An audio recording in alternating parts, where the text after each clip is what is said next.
Homagyanatimirandasya Gyananjana Shalakaya Chakshurunmilitam Dhena Tasmai Shri Gurave Namaha. So today I'm going to start with the Srimad Bhagavatam first canto, our beloved first canto. If you ever get stranded on a desert island and you have the first canto, you're going to be okay. And if there's ever a pandemic and you can't go outside, I hope you got your set of Srimad Bhagavatams in there before the shelter at home was called, because if you have the Bhagavatam, you're okay. You're just doing Chaturmasya. There's no problem. So throughout the Srimad Bhagavatam, we find questions and answers. And the basis of today's class is a thesis, and that is that if you ask better questions, then you'll get better answers. And the better answers that you get in life, the better your life will be, and the more productive it will be. And we find throughout the Srimad Bhagavatam and all the other literatures, this dialectic in which there are questions and answers being asked. And so here's a beautiful question from the Bhagavatam, which is made by the sages. In fact, the first chapter of the Bhagavatam is called Questions by the Sages. And this is text number 1.1.16. And it goes like this. Kova bhagavatastasya punya shlokidya karmanaha shurikamon shrunuyad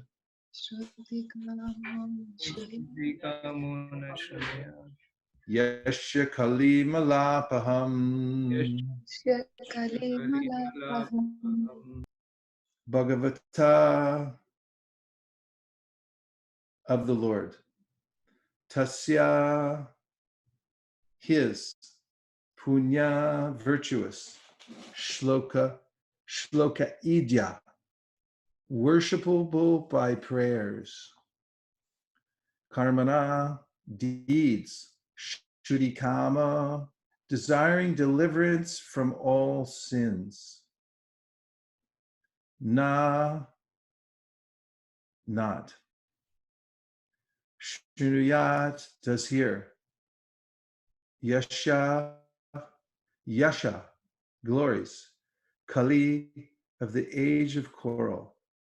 Mala apaham, the agent for sanctification. Glad to see that Steph Curry could make the Bhagavatam class today. Translation: who is there desiring deliverance from the vices of the age of coral, who is not willing to hear the virtuous glories of the Lord? The translation again. Who is there desiring deliverance from the vices of the age of coral, who is not willing to hear the virtuous glories of the Lord? Srila Prabhupada's purport. The age of Kali is the most condemned age due to its quarrelsome features. Kali Yuga is so saturated with vicious habits that there is a great fight at the slightest misunderstanding.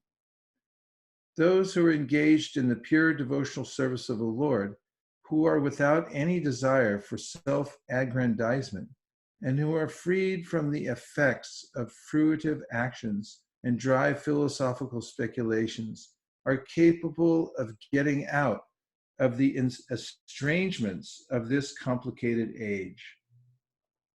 The leaders of the people are very much anxious to live in peace and friendship, but they have no information of the simple method of hearing the glories of the Lord.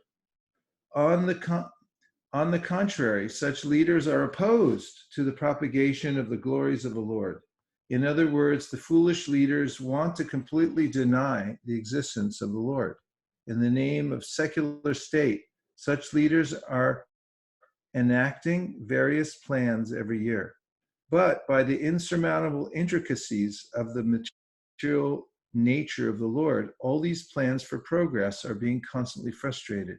They have no eyes to see that their attempts at peace and friendship are failing. But here is the hint to get over the hurdle. If we want actual peace, we must open the road to understanding of the Supreme Lord Krishna and glorify him for his virtuous activities as they are depicted in the pages of Srimad Bhagavatam. Kova Bhagavatastasya Punya Shloke Dikarmana Shuddhi Kamuna Shrinu Yasha Kali Malapaham. Who is there desiring deliverance from the vices of the age of coral, who is not willing to hear the virtuous glories of the Lord? So the answer to this question comes later in the 10th canto of the Srimad Bhagavatam, when Shukadeva Goswami says that only people who have become freed from the desire to enjoy the material world will be eager to hear about Krishna, the Supreme Personality of Godhead. Others who are killing themselves, as is mentioned in the Sri Upanishad, Surya Nama Te Loka Andhena Tamasavrita Tamste Pratyabhigachanti Yeke Chatma Hanojanaha. Those who are denying their spiritual existence and working very hard only for the body are killing themselves and giving up the opportunity that's been awarded to them by the process of material nature, through which we get an opportunity to actually inquire about the absolute truth. So in Srila Vyasadeva's Vedanta Sutra, he starts with the admonition, Atato Brahma Jignasa, and that is that now is the time to inquire and ask the biggest question of all: who am I? What is Brahman? What is the greatest? And where do I come from? And interestingly, when anyone sincerely asks this question or these questions, the answers are forthcoming, because our best friend is already situated within our heart. He's actually within the heart of every single living entity. Today, in the 7th canto of the Srimad Bhagavatam, I read a very interesting verse about how the Lord has situated himself within the bodies of all living entities. And those who are advanced in knowledge understand that he's there within the body of every living entity. And especially those who are in the human form of life, Krishna says, can find peace when they understand Krishna's nature as Suhrit. It means good heart, really, Suhrit. And the best friend who's situated within the heart, Krishna, is always ready to reciprocate with us in the most wonderful ways. In the Bhagavad Gita, 10th chapter, he says, Tesham satata yuktanam bhajatam pritipurvakam dadami buddhi yogam tam yenamam upayantite. If someone sincerely worships me, and that doesn't even mean they have to be at a top level of worship. If they worship Krishna just intuitively, out of a sincere desire to know him and to know the answers of life, then Krishna says that Dadami Buddhi Yogam Tam. To such a person, I give the intelligence by which he or she can come to me. He's already there, ready to give the answers and to give the direction. One simply needs to ask. And then he says, Teshan Ivanukam Partam Hama Jnana Jamtamaha Nashayam Yatma Bhavasto Jnana Deepena Bhashvata. And that is, for the person who's inquiring, who's asking the questions, Krishna, how do I know you? Krishna, how do I make advancement in spiritual life? To such a person, Krishna says, I illuminate their heart. Like I become the lamp of knowledge within their heart. So academic knowledge is different from this kind of knowledge. It comes from Krishna directly. And if somebody asks the sincere question, how do I come closer to you? And then takes the direction that Krishna gives from within the heart, then Krishna continues to direct such a person illuminating the heart, giving knowledge, and directing every step. That includes arranging ways in which one can meet devotees. This is something Chaitanya Mahaprabhu mentions in his teachings. Brahmanda Brahmate Kon Bhagyavan Jeev, Guru Krishna Prasadi Pai Bhakti Lata Bij. When the wandering living entity, he's moving from one Brahmanda to the next, trying to find some place to rest and find happiness. When such a person comes in contact with a devotee, then Krishna becomes available to such a person. Vishwanath Chakravarti Thakur says that just as before you see the sun in the morning, you see the sunlight. And before you see Krishna, you see the devotees. So Krishna makes this arrangement for anybody sincere. And for one who actually asks questions, Krishna, how can I reach you? To verbalize these, to continue asking the question, how can I improve? How can I be better in devotional service? When we're asking these questions sincerely, Krishna will answer and give us the direction so we can come to him. So here the sages ask many, many questions, and we can follow in their footsteps by refining the way we ask questions. So now, here are a few questions that we can ask that will help us in all circumstances in life. And we have choices the way we ask. So the first one, I noticed sometimes let's just say if there was there was a pandemic, something happened and a virus got loose and it went all over the planet, and then everyone was asked to stay inside for a period of time and not go anywhere. And let's just say you were kind of feeling cramped in there, and maybe you're around family members and they're making noise or they're moving in kinds of ways you weren't expecting, and you felt a little bit irritated or something like that. I mean, just creating a scenario, possible scenario. And so then what could you do? Well, one of the ways in which you can immediately come to a higher level of consciousness is by asking a better question. So first, let me start with a question that is doomed, that dooms us to misery. So make sure you don't ask this question very much. So the first question is, how can I get more comfortable? Of course, we need a modicum of comfort in life. And Bhagavatam says, Kamasa nendriya pritir labo jiveta yavata jivasya tattva jignasya narto yashe karmabi. You should be comfortable enough so that you can go on asking good questions. But don't make that the ultimate goal. And if the question is, how can I be more comfortable, and how can I be, how can my life be more convenient here? Then you're opening the door to frustration. But if you switch that question out and you say, how can I serve? How can I be of service here? Then you'll notice that right away you feel connected to your purpose, and the anxiety of trying to get comfortable and not being able to do so goes away, and the mind becomes peaceful. After all, Prahlad Maharaj says that actually there are no troubles in this world except for the uncontrolled mind and senses. And Chaitanya Mahaprabhu recommended to Sanatana Goswami when he began his teachings that Jivera Swarupa Hoy Krishnera Nityadas, understand what your Swarup is, you're a servant.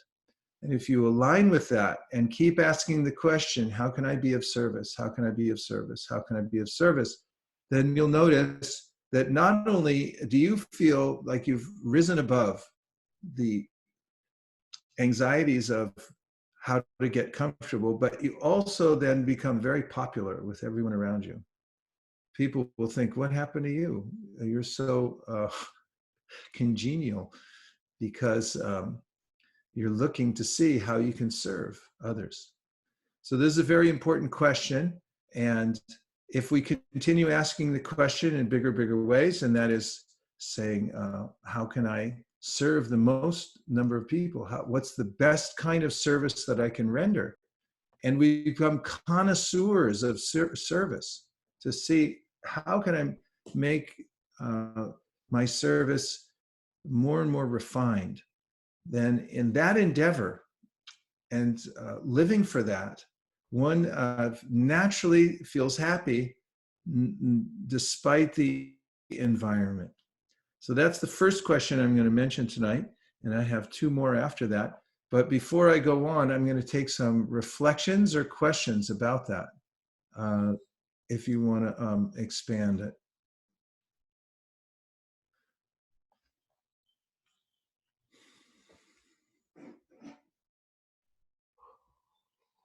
Hare Krishna Maharaj. This is Avantika.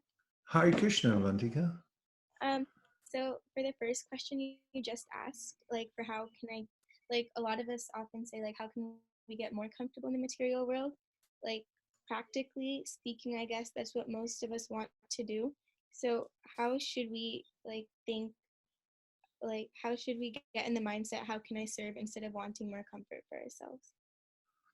Well, one thing is to ask the question. And if you say that, it's like a mantra. And it's amazing, these questions that I'm going to mention, if you actually verbalize them when you're feeling inconvenienced. And again, just to say, I'm not saying that we don't go out of our way to be inconvenienced. There are some traditions where, there's some kind of self-loathing because you have a material body, and the tradition imposes some kind of austere circumstances so that you feel uncomfortable all the time. So you remember, I'm not this material body. That's not our intention. The Bhagavatam says, yeah, try to be comfortable. Get the necessities in life so that you can feel satisfied. But don't keep asking more and more. I need more comfort. I need more comfort. Ask the different question: how can I be of service? So let's just say you ask that question to somebody. What would their reaction be?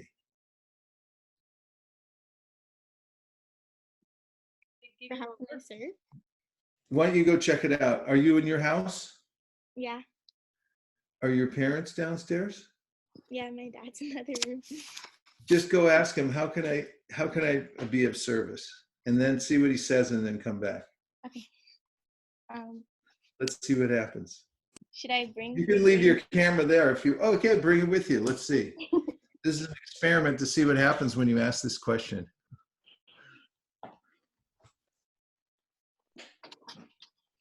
So one point I had was. Wait till she's almost there. 1 second. How can I serve? What is your question? How can I serve? You can serve in many ways. You can serve by chanting a good round. You can serve by reading in the bathroom. You can serve by finding a ways how we could spread the movement, thinking about what is the best we could do in these circumstances. You just got a lot of service all of a sudden. I can have help in the kitchen. Very good. Thank you very much. Thanks, Avantika. That was a good, I mean, you ask the right person and you start read Bhagavatam, chant Hare Krishna, go on Sankirtan, and you're set for life for a long time. Yeah. And thank you very much for doing that. And what a good question you asked. Sundar, what was your point? No, I was just making the point that it depends on, as you said, you have to ask that question to the right person. Otherwise, if you ask your manager, how can I be of service? He can give you a lot more work. So I guess it has to be asked to the right person. Okay, you want to ask the right person, right? Okay. Yes, all right, any other reflections? Well, one more reflection, Prabhu. I really like the point. I mean, how you started the class by saying how Krishna is a well-wisher in our heart, and it gives so much encouragement that yes, Krishna is there to care for us. Yeah. So, yeah, sometimes it feels like the world's a little oppressive. And the other question that people sometimes ask because of that is, why me? Why is this happening to me? And the antidote, the counter to that question is, what's the lesson? What is this teaching? This particular situation, what's happening? And the reason that's effective is because there always is a lesson. The universe is set up in such a way that it's meant to refine us and teach us something. That's why Brahma mentions this when he says that te anukampam susamikshamano bunjana evatma kritam vipakam. That the devotee is always aware of the fact that whatever's happening to me is meant to teach me something. And one should also cultivate knowledge that Krishna is 100% benevolent, and all his intentions are benevolent. And really, the world and karma, what we see as karma in this world, is fair and neutral. But if somebody exploits, then the reaction is fair. And it's really meant to nudge us in a certain way so that we become refined in our consciousness and the way we work. So there's always a lesson. And if you use this mantra when things seem inconvenient, or when something goes the way you didn't want it to go, which is kind of what inconvenience means, then you can ask this question, what is the lesson? And it's amazing how quickly you can rise above the situation by seeking the lesson in whatever's happening to you at that particular time. Gopal Champu, Prabhu, what do you think so far? What are your thoughts? Hare Krishna, Guru Maharaj, please have my obeisance. Hare Krishna. Please, Prabhupada, good to see you. Good to see you also. Oh, I just been reflecting on this overall situation. And well, one thing it's led to recently is just even today we were thinking, just brainstorming how to get this message out. And we ended up contacting a few devotees we know that work at hospitals, and they took some Bhagavad Gitas, and so they'll be distributing them there in the hospitals. And yeah. So you're asking the question, like, how can I serve, and also what's the lesson in this, and how to get the best out of it, right? Right. I think my microphone was muted when I kept speaking.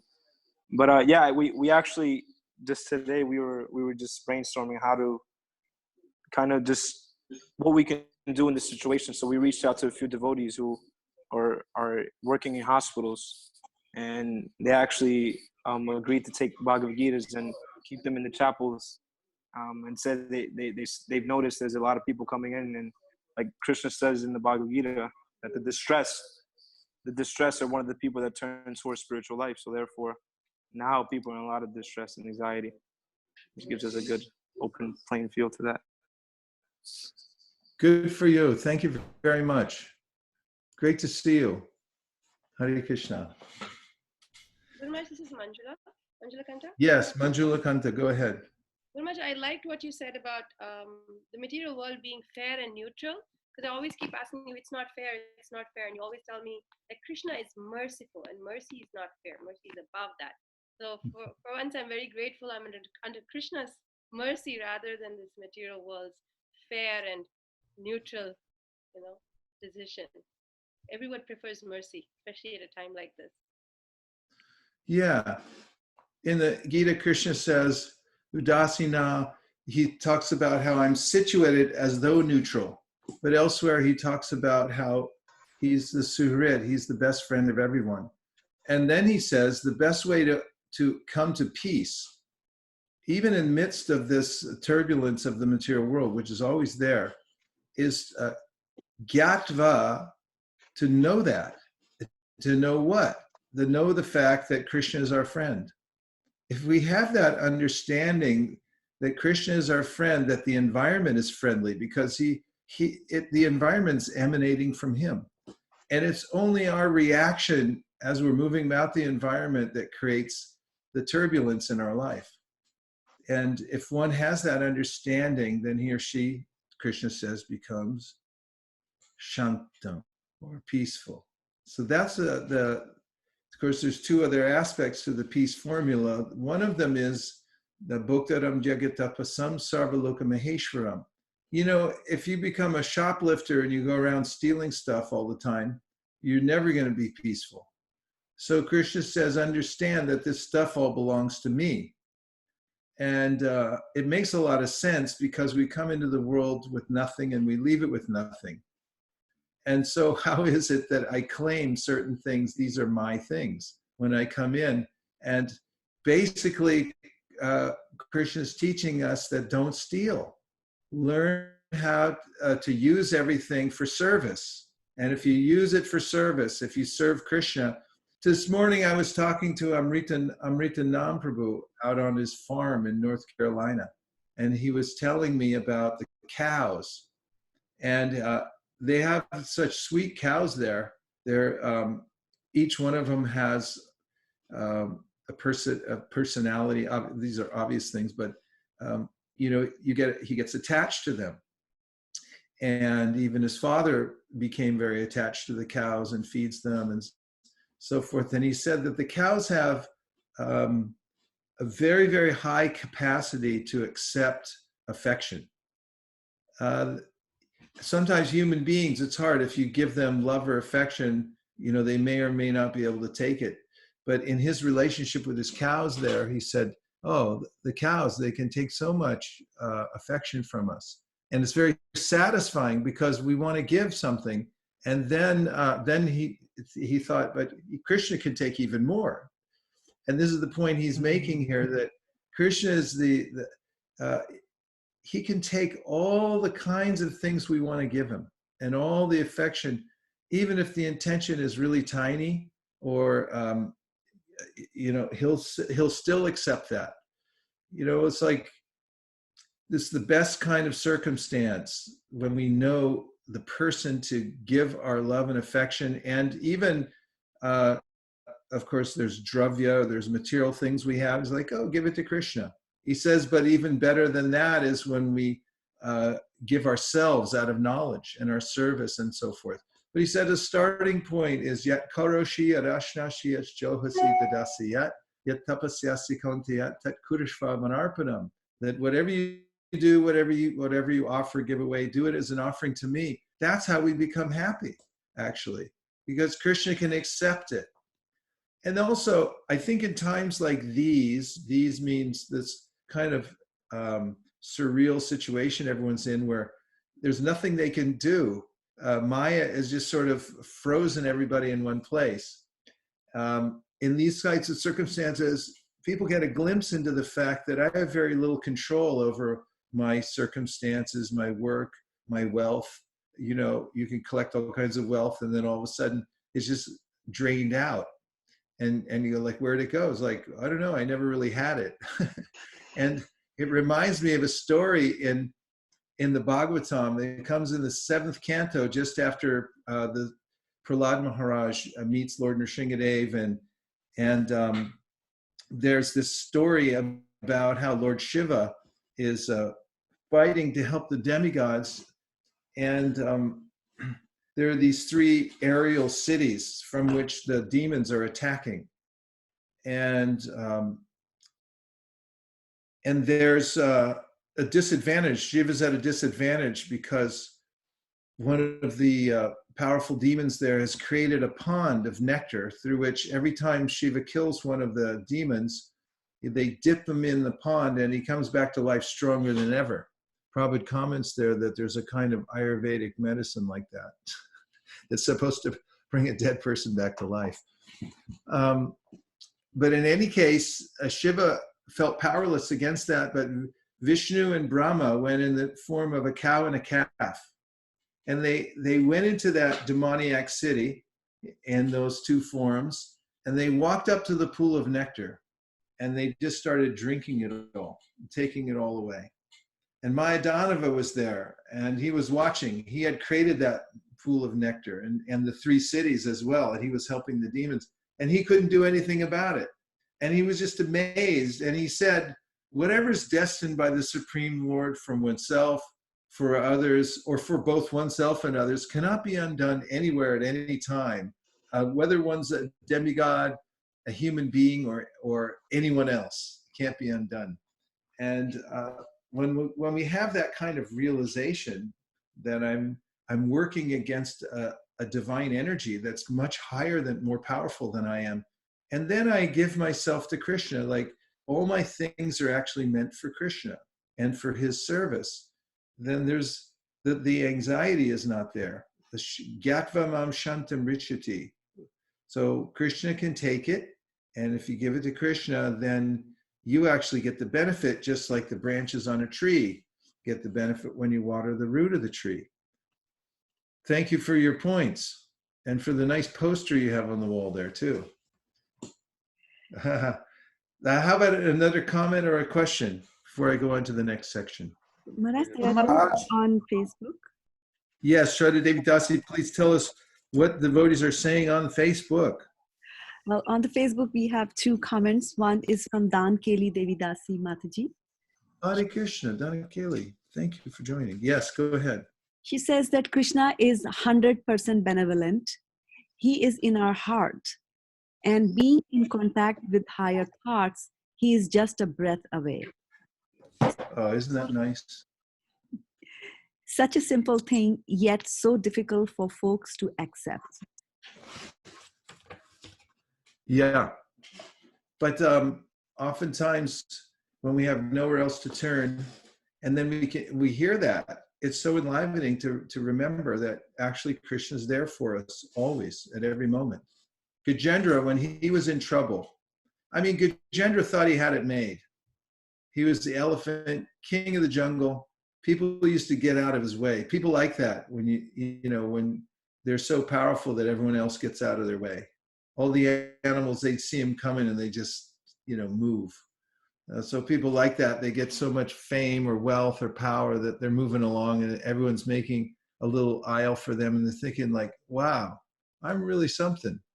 And living in little Jiva gets in the world and thinks, I'm really something, no matter what kind of little borrowed power he has. And so Gajendra thought like that. He was a little intoxicated and he had a nice family and he went down to the lake and everything seemed fine. And then he got that crocodile on his leg. And then Prabhupada points out, we really all have a crocodile on our leg. And if we don't now, we will. And then he realized, I can't shake this off. And that's a interesting time for the living being who all of a sudden realizes that, I can't shake this. Then what does he do?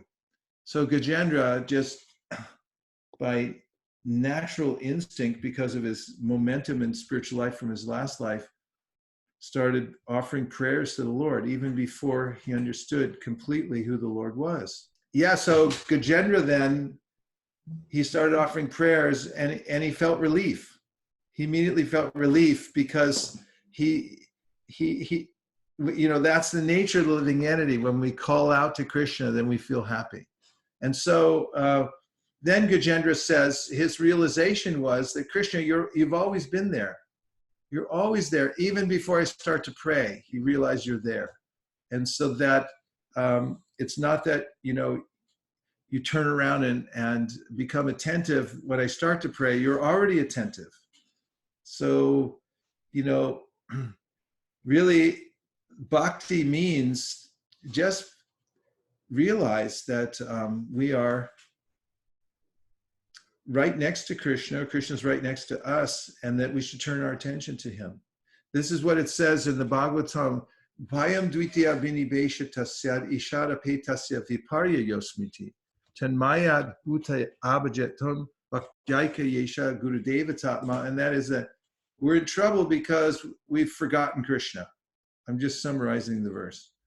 And what's the solution? Remember him. And, with one pointed attention, focus on Krishna, and then your problems will go away. So take shelter of Krishna in the morning, in the afternoon, at night, in dangerous situations. When you're trying to solve the problems of life, just ask Krishna and keep asking the questions. How can I serve you? And the other two questions I gave were, what's the lesson? First is, how can I serve? Next one is, what's the lesson? And the third one that really helps when you're stuck in a house and you can't go out, and that is, what's the best use of my time right now? Keep asking yourself that question, because it takes you out of your mind that's trying to think like what's going to happen in the future. Nothing's going to happen in the future.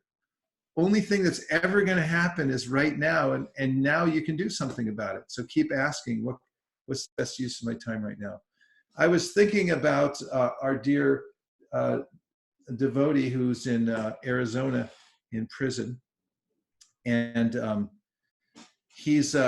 went to visit him, and he's in prison.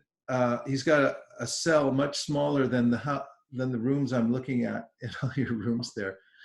And, he had a big smile on his face when I was talking to him. He's in prison for life, no possibility of parole. And so I said, how come you're so happy? Like, you look happy. I said, you look happy. And he said, yeah, well, that's the question people ask me in here. They said, I'm not getting out. Why are you happy? And he said, because I'm in this cell, but actually I have a regulated life. I'm chanting Hare Krishna. I'm reading Srimad Bhagavatam, and I feel satisfied. And today I was thinking, it's kind of like everyone's in jail now. And no one realized it before, but now is a little bit of a understanding. And every once in a while I think of him, Balavan Nitai, in jail, wherever I go, I'm thinking like, here's my little cell for right now. This is where I'm going to be staying. And now how to become fully conscious and efficient in that little cell. So that's where we are now. And this is how to rise above it, by asking a few good questions and keep asking them. And Krishna will help you with the answers. Okay, we have 1 minute. Is there any last, are there any last questions? Yes. I see you're in the queue. That's what it is. Go right ahead. Go.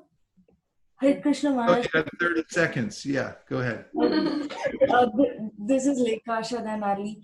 I just want to ask if, like, for example, if I pick up a skill and I feel like, okay, this is what I want to, I think this is my best use of my potential for Krishna service. Is there any evidence that will show me that this is or this isn't? Like, how do we know that our mind is not playing trick upon us?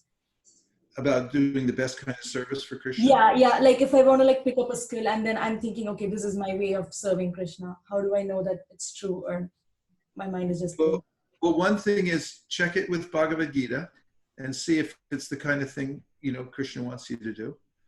And check it with sadhus, or those who are advanced in devotional service, Guru, Sadhu, and Shastra. And then, check with your mentors, and who will tell you, this is good. And then you'll also see, when you're properly situated, when you're doing some service for Krishna, you'll feel satisfied also when you're connected. Okay. But you can offer anything to Krishna practically. Whatever skill you have or whatever interest you have in life. That's why Krishna says, Koroshi adashnasi as johosi dadasya. Whatever you do, whatever you offer, give away, just do it as an offering to me. So let's just say you're stuck in a corporate job somewhere. Yes, and then Prabhupada says in the 18th chapter of the Bhagavad Gita, you should say and think that I'm doing this for Krishna. This is my prescribed duty right now. I'm doing it for Krishna. And then if you really want to make it real, then donate some of the fruit of that to Krishna, and then you really start feeling it. Give a percentage, so that way you're feeling like this is, you'll feel the connection, and it'll just improve from there. Okay. So I just got a note a little while ago that I only had till 6. So I guess this is the end for today, but we'll keep having classes, I think, throughout the week and things like that. And everyone looks great. I'm checking. Everyone looks happy and great, smiling from all over the world. I see. Okay. Well, keep up the good work, everybody. Keep the transcendental vibration going, and we'll look forward to seeing you really soon. Okay? We'll just end with a little kirtan to keep the vibration going. Namo Vishnu Padaya Krishna Krishnaya Bhutale Srimate Bhaktivedanta Swami Namine. Namo Vishnu Padaya Krishna Krishnaya Bhutale Srimate Bhaktivedanta Swami Namine. Namaste Saraswati Devi Gauravani Prachayane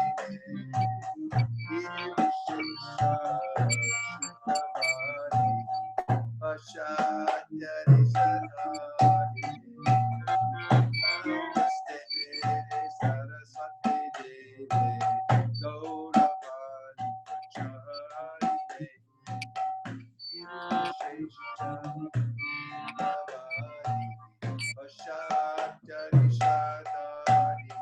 Jai Shri Krishna Chaitanya Prabhu Nityananda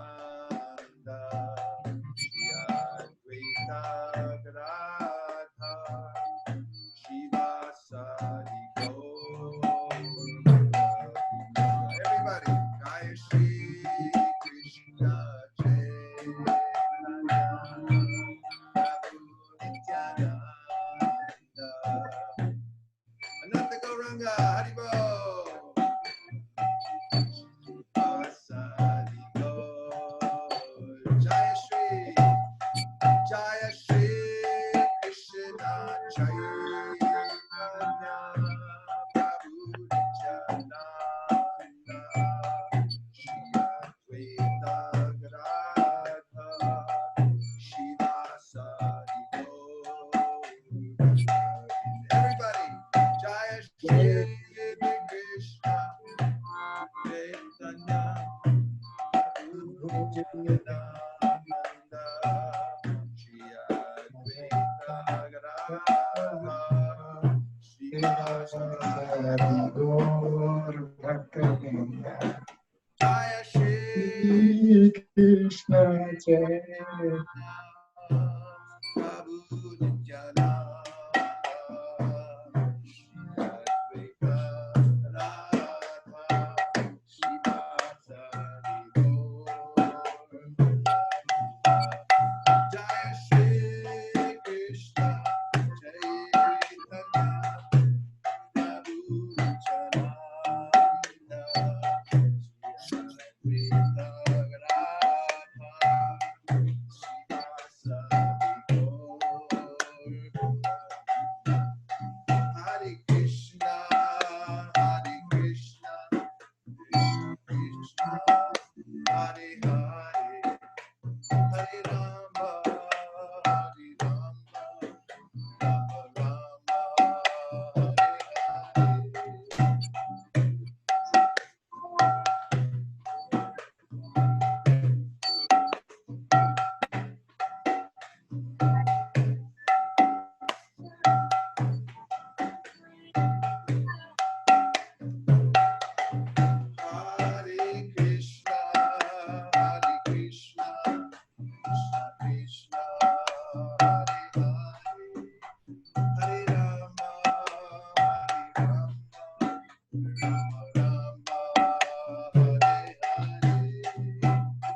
Rupa.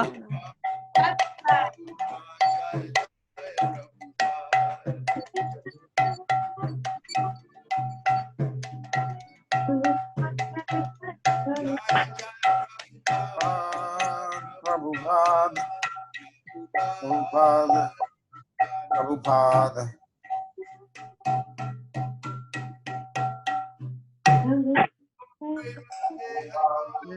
Nachari Armarman, Nachari Armarman, Nachari Armarman, Nachari Armarman, hey, Nachari Armarman, Nachari Armarman, Nachari Armarman, Nachari Armarman.